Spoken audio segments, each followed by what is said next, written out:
speaker we're going to have, we may make history. If you lived in this country 100 years ago, most of your candidates, instead of coming out and running, was drafted by their constituents. And we've got a candidate that's thinking about running, but all over the district, we need to let her know we're behind her and stuff like this and draft this candidate.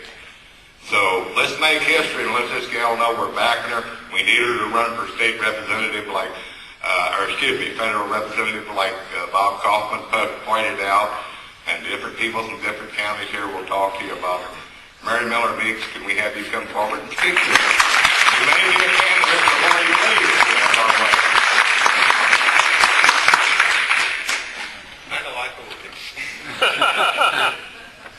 He did, and it's late, and of course everybody wants to go home, and when he asked me to come speak, this was months ago, and he told me I had 20 minutes. So I can see that I'm going to have to shorten this speech a lot, and hopefully be like my stature.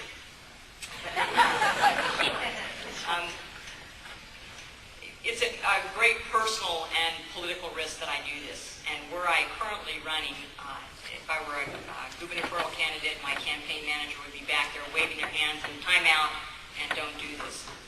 And I've gone over this speech numerous times since Don asked me to give it. And Martin Luther King said something that's, and as you know, it's often omitted that Martin Luther King was a reverend and was a Republican. And he said, our lives begin to end the day we remain silent on things that matter. So I am not going to remain silent. And I'm also not going to take my mother's advice because, yes, in mixed company and in public, I am going to talk about sex, politics, and religion. Mom, I listen.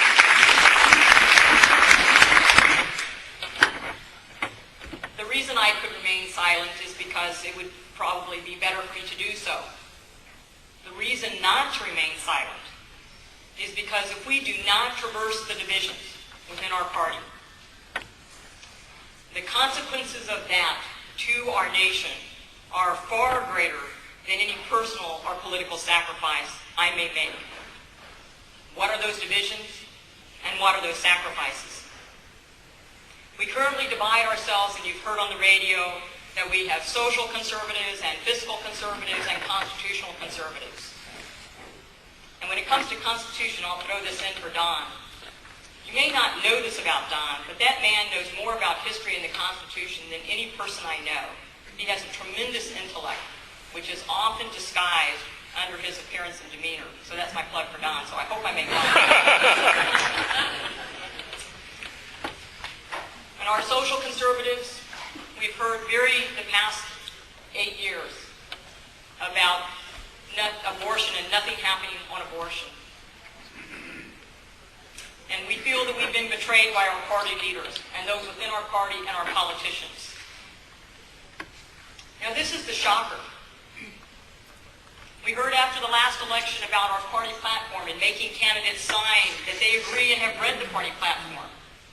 And I remember a party that did that long ago and in another country and in decades ago. And that party was the Nazi Party.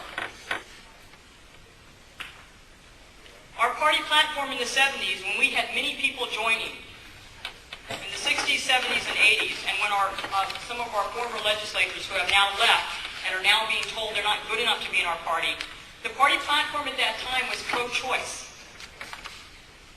Isn't that a shocker to you in this room, and you who are Christian? And you would think, why would the Republican Party be pro-choice? Because we're all God-fearing Christians.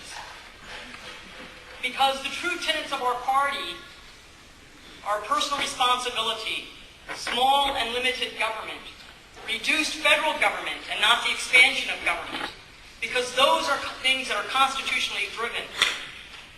And because in our relationship with God, and if we believe that Jesus in fact died on the cross for us, it was not merely for the absolution of sins, it was for free will. Remember, we had 10 commandments, and when God gave us Jesus, when Jesus was born, and he came into his self, Jesus gave us 2 more commandments. And he said, although the previous 10 did not supersede or have priority over one another, these 2 were the most important. And that was to love God and love your neighbor as yourself. Because what he said was in that our relationship with God and with Jesus was more important than the physical structure of the church or what religion we were. He didn't kick out Samaritans. You remember the lepers who were ostracized because they had leprosy because of their sins? He didn't refuse to go among the lepers. And it was these religious tenets and structures that we built up that prevented people from having relationships with God and Jesus. So when we're kicking people out of our party because they may not believe the same as we do on abortion, we're impacting their relationship with God and Jesus. And we're impacting our relationship with God and Jesus. So that's the first shocker. Our party was pro-choice, and because it was the tenets of our party and our true principles. Our fiscal issues. It's really untenable not to acknowledge what our party did in the past 8 years, especially when they owned all 3 houses of the federal government. We had a president who was expanding government at a rapid rate. We may have agreed with his conservative principles, but it was soft tyranny nonetheless. He established the Department of Homeland Security. He established No Child Left Behind. These were expansions of the federal government in realms where the federal government had no jurisdiction and had no being. The Republicans in the House and Senate expanded spending. And for what? Was it adherent to their tenets of the Constitution? Was it adherent to the tenets of their party? Or it was for their own political gain?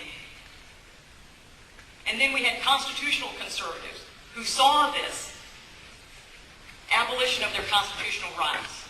And we began to wonder, in what party did we belong?